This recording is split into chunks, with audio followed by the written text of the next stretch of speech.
Tapos ng New Year, alis kayo, January 1, pumunta kayo ng New York, doon kayo titira.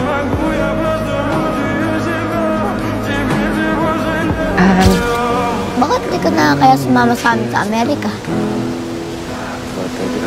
Kasi mamimiss kita. Tsaka paano nga pag wala kami?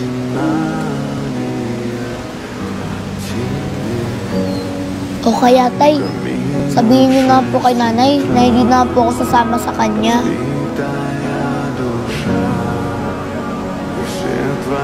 Tay, hindi mo ba ako mamimiss?